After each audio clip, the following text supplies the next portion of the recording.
I went often to look at the collection of curiosities in Heidelberg Castle, and one day I surprised the keeper of it with my German. I spoke entirely in that language. He was greatly interested, and after I had talked a while he said my German was very rare, possibly a unique, and wanted to add it to his museum. If he had known what it had cost me to acquire my art, he would also have known that it would break any collector to buy it. Harris and I had been hard at work on our German during several weeks at that time, and although we had made good progress, it had been accomplished under great difficulty and annoyance, for 3 of our teachers had died in the meantime. A person who has not studied German can form no idea of what a perplexing language it is. Surely there is not another language that is so slipshod and systemless, and so slippery and elusive to the grasp.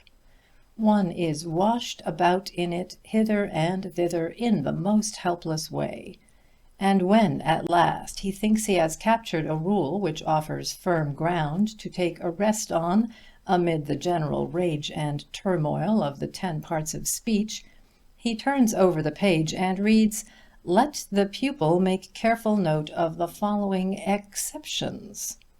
He runs his eye down and finds that there are more exceptions to the rule than instances of it. So overboard he goes again, to hunt for another Ararat and find another quicksand. Such has been and continues to be my experience.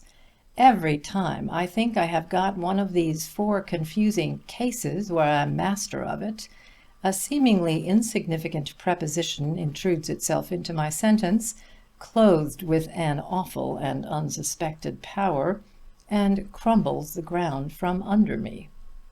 For instance, my book inquires after a certain bird. It is always inquiring after things which are of no sort of consequence to anybody.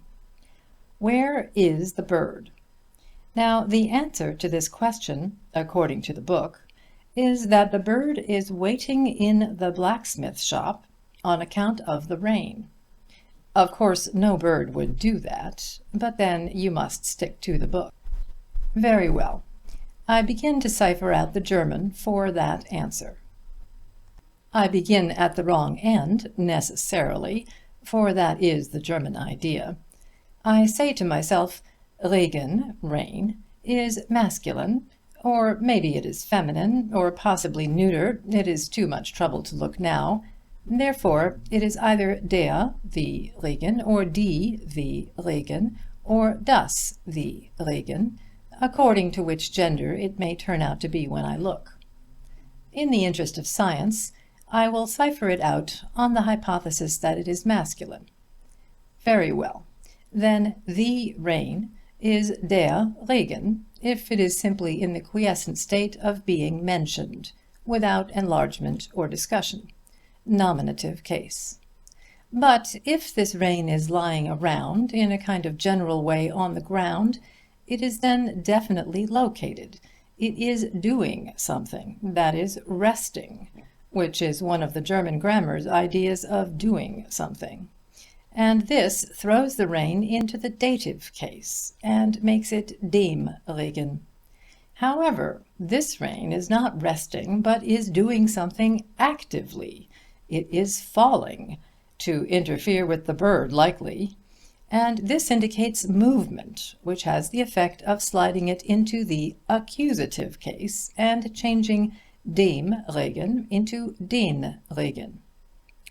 Having completed the grammatical horoscope of this matter, I answer up confidently and state in German that the bird is staying in the blacksmith shop wegen, on account of, den Regen.